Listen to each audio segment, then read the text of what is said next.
Man. Yeah. I was reading this story. I didn't read the story. I read the headline. And it was about Melania's reaction to Trump getting indicted. And it was like, her reaction seems to be, sucks to be you. Like, oh, you don't even have an interview with her. Yeah, you're just, like, yeah. This is just like a narrative that you just want to promote. I mean, maybe you're just doing it for clickbait. Maybe you're just a journalist who just thinks this is a good fucking angle to take. What are they going to do? Deny it? But it's also like, and like, maybe that's even right. But what a weird thing to even pretend to write about. Like, can you imagine anyone writing a story about like how your wife feels about something you did? You'd be like, you don't have any idea how my wife feels about this. Like, how would you know? Especially criminal indictments. Yeah. And that her take is sucks to be you. It's like, really? They do have a kid together Yeah, who's like not that old, right? Like he's a teenager or something like that. Like, I don't know. That seems like it'd be a weird attitude to have. Are you sure that's the take? Yeah. Like, how can you like just openly say that? Like, Yeah. did you get a source? Like, is this like you're hearing rumors? Like, what are you saying? What are you saying? Do you know for sure that's how she feels? Yeah, right. You know, hey, who knows? sucks to be you.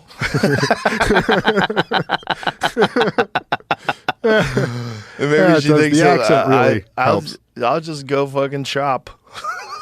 Well, I mean, my guess is she doesn't want to be back in the White House again. No, I can't doesn't believe she seem like does. she enjoyed it. She's without a doubt the hottest first lady of all time. Wasn't Kennedy's wife She was pretty. was a good looking chick, right? She was a very beautiful woman, but this lady's hot. Yeah. She's but hot. I think Kennedy's professionally. Yes, but how old were the Kennedys when they were? I think they were much. I don't know. How old is she? She's a lot younger than Trump. She's younger than Trump. She's probably in her 40s. 40s. And like when Kennedy was in office, he was in his 40s, right? Yeah, maybe. Yeah, I guess that's. Isn't that about interesting right. that we think about that as so young now? There's something. She was 34 when he died. She was 34. Okay, Wow. so she was young. And She was in there. young. Yeah. And how old was he? I'm guessing early 46, 40s. 46. I'm going like 42. Yeah. How old was he when he died? Had to be at least 35 or 37. Yeah, you have to be 35 or 37. Well, he was you had to be 35 when you got in, and he died. Right, 46. You nailed it, Joe. So Vivek is 37, which is very young. He's right up against the boundary. Yeah, I don't like. Which I is don't an like. interesting boundary. Yeah, especially now where you go. There's something weird about like I'm 40. I don't want. Now I'm like. I don't want a president younger than me. Right, I don't want a it's president who crazy. I'm like, listen, young man. But he's so brilliant. He's a very impressive guy. I think there's a really weird dynamic that I do not completely understand, but there's something about the boomer class of politicians who like never passed the torch. Like when I was a kid, like we had these politicians like Chuck Schumer and Nancy Pelosi and Mitch McConnell, and like it's all the same people. They like Joe Biden, like all these guys were in, and it's like they never wanted to give up power. Have you seen Dianne Feinstein? I mean, it's like, yo, lady, give it up, man. Well, the thing is, Like, they her just won't. staff doesn't want her to give it up because then they're all out of jobs. Yeah. So there's how many people working in that organization? Several, but still, the fact that I none of them know. ever seem to like be willing to pass the torch. It's a very and percentage of Look at Congress that. represented. Yeah, Wow. I mean, look at that. Isn't that insane? Yeah, so you get into from 1980, it takes a dip, and then it goes skyrocketing. Yeah, that up is into really 2020. something. Yeah. And so, and you know, even like with the presidencies, you know, it's like I guess Barack Obama is the exception where he kind of got past the torch, although he had to wrestle it away. Like it wasn't like they were just like lining up for him. It was he had to Right. kind of steal it away from Hillary Clinton. But then like to even think that like Hillary Clinton was running for president in 2016 when your husband was running in 1992.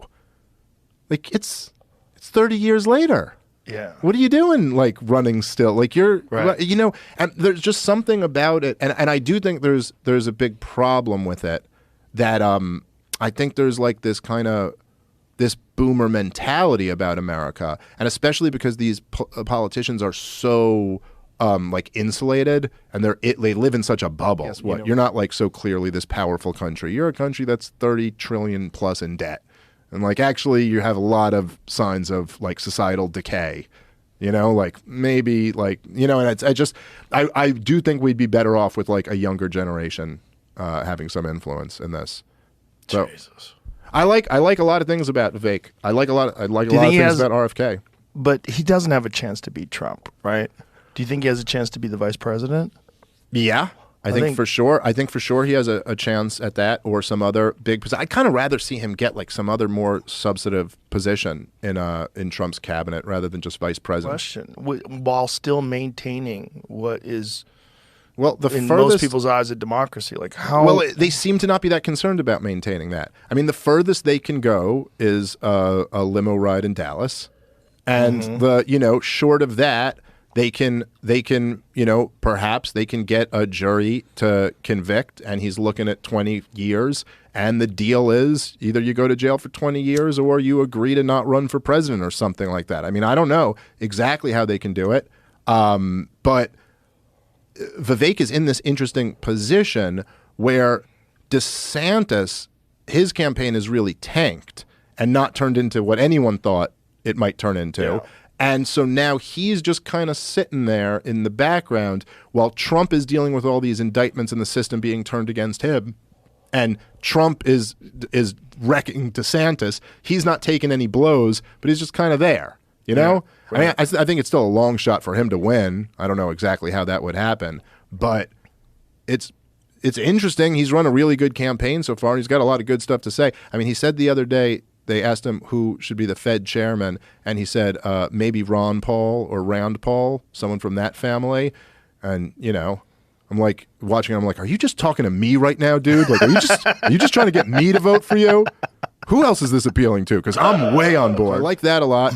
I love that he's great on the Ukraine war. I love that RFK Jr. is great on that. Yeah. Great on that. RFK Jr. I think is a lot better on China. I think Vivek's a little bit too hawkish on China. I don't like that stuff he was talking about with like drone bombing Mexican cartels and all that shit. I just want someone.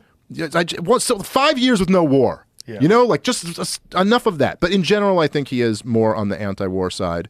It's also just really smart, and he's younger, and he seems to like really believe in like reducing the size of the deep state and reducing the size of the administrative state. And that. Hey, woman, since your man ain't got no heart, why don't you go to my apartment tonight and I'll show you a real man. There you go. What? Fuck you.